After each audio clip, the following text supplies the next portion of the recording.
Hello guys, welcome to my YouTube channel Malu's world. അപ്പോൾ ഇന്ന് നമ്മൾ ഡിസ്കസ് ചെയ്യാൻ പോകുന്നത് നമ്മുടെ വീട്ടിലൊക്കെ ഏറ്റവും കോമൺ ആയിട്ട് കാണുന്ന എല്ലാവരുടെയും വീട്ടിലുണ്ടാകുന്ന കറ്റാർ വാഴ അഥവാ ആലോവേരയുടെ ഉപയോഗങ്ങളും അതിൻ്റെ ഗുണങ്ങളുമാണ് കേട്ടോ. അപ്പോൾ വീഡിയോ ഇഷ്ടപ്പെട്ടാൽ ഒന്ന് സബ്സ്ക്രൈബ് ചെയ്യണേ. എല്ലാം അറിയാൻ വേണ്ടി വീഡിയോ അവസാനം വരെ കാണണേ. അപ്പോൾ നമുക്ക് വീഡിയോയിലേക്ക് പോകാം.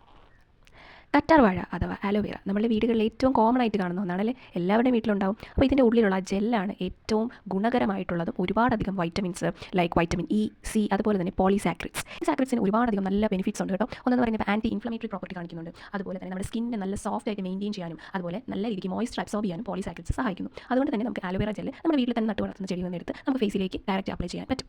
ഇനി ടീനേജസിലുള്ള കുട്ടികൾ നമുക്ക് ഒരുപാട് കാണാൻ നമ്മുടെ വീടുകളിൽ അനിയന്മാരും അനിയത്തിമാരൊക്കെ ഉണ്ടാവും. അവരുടെ ഫേസിൽ നല്ല രീതിക്ക് കുറേയധികം സ്പോട്ടുകളും പിന്നെ നല്ല മുഖക്കുരുകളൊക്കെ ഉണ്ടാവും. അതൊക്കെ മാറ്റാനായിട്ട് ഈ ആലോവേര ജെല്ലിനെ കൊണ്ട് സാധിക്കും. നമ്മൾ ഷോപ്പുകളിൽ നിന്ന് മേടിക്കുന്ന ആലോവേര ജെല്ലുകൾ കൂടുതലും ഒരുപാട് മണമുള്ളതും അതുപോലെ തന്നെ കൺസിസ്റ്റൻസി എന്ന് പറഞ്ഞാൽ ഭയങ്കര കട്ടി കുറഞ്ഞ രീതിക്കുള്ള ഒരുപാട് വിലയുള്ളതുമായിരിക്കും. പക്ഷേ ശരിക്കും പറഞ്ഞാൽ അതിലൊരു 20% to 25% മാത്രമേ ആലോവേര ജെൽ അടങ്ങിയിട്ടുണ്ടാവുള്ളൂ. അതിൽ ഒരുപാടധികം കെമിക്കൽസും ഉണ്ടാവും. സോ അതിനെക്കാട്ടിയും എത്രയും ബെറ്റർ നമ്മുടെ വീടുകളിൽ തന്നെ നട്ട് വളർത്തുന്നതായിരിക്കും. ഇനി നമ്മൾ ആലോവേര ജെല്ല് കഴിക്കുന്നത് നല്ലതാണോ?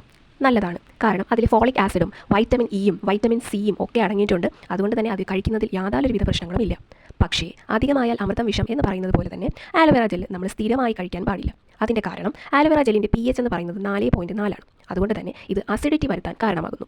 ഇനി ആലോവേര ജെല്ല് നമ്മുടെ സ്കിന്നിന് മാത്രമല്ല നമ്മുടെ തലമുടി വളരാനും ഒരുപാട് സഹായിക്കുന്നുണ്ട്. നമ്മുടെ സ്കാൽപ്പിലുള്ള താരൻ ഒരു പരിധിവരെ മാറ്റാനും ഇത് സഹായിക്കുന്നു. സ്ത്രീകൾ ഏറ്റവും കൂടുതൽ ഫേസ് ചെയ്യുന്ന ഒരു പ്രോബ്ലമാണ് സ്ട്രെച്ച് മാർക്ക്. അപ്പോൾ ഇത് നമുക്ക് പൂർണ്ണമായും ചികിത്സിച്ച് മാറ്റാനായി സാധിക്കില്ല എന്നുള്ളതാണ് വാസ്തവം. എന്നാൽ നമുക്ക് ഇതിൻ്റെ ആ ഒരു സ്ട്രെച്ച് മാർക്കിൻ്റെ ആ ഒരു വൃത്തികേട് ഏറെക്കുറെ കുറയ്ക്കാനായി നമ്മുടെ ആലോവേര ജെല്ല് സഹായിക്കുന്നു. അതിനെന്താ ചെയ്യേണ്ടതെന്ന് വെച്ചാൽ നമ്മുടെ ആലോവേര ജെല്ല് കഴിവതും വീട്ടിലുള്ളത് തന്നെ എടുക്കുക. കുറച്ച് തേനും ആഡ് ചെയ്യുക. തേനില്ലാത്ത പക്ഷം നമുക്ക് വൈറ്റമിൻ ഇ ഓയിൽ എടുക്കാം. അത് ആഡ് ചെയ്ത് ആ സ്ട്രെച്ച് മാർക്കുള്ള സ്ഥലത്ത് ഒന്ന് പുരട്ടി കൊടുക്കുക. ഇത് നമ്മൾ 1-2 ദിവസം മാത്രമല്ല ചെയ്യേണ്ടത്, കഴിവതും എല്ലാ ദിവസവും ചെയ്യുക.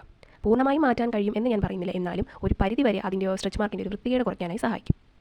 ഇന്നത്തെ വീഡിയോ ഇത്രയേ ഉള്ളൂ. ആലോവേര ജെല്ലിനെ പറ്റി ഏകദേശം ഒരു ഐഡിയ എല്ലാവർക്കും കിട്ടിക്കാണുമെന്ന് വിശ്വസിക്കുന്നു. ഇതുപോലെയുള്ള ഇൻഫോർമേറ്റീവ് വീഡിയോസിനായി ചാനൽ ഒന്ന് സബ്സ്ക്രൈബ് ചെയ്യണേ. താങ്ക്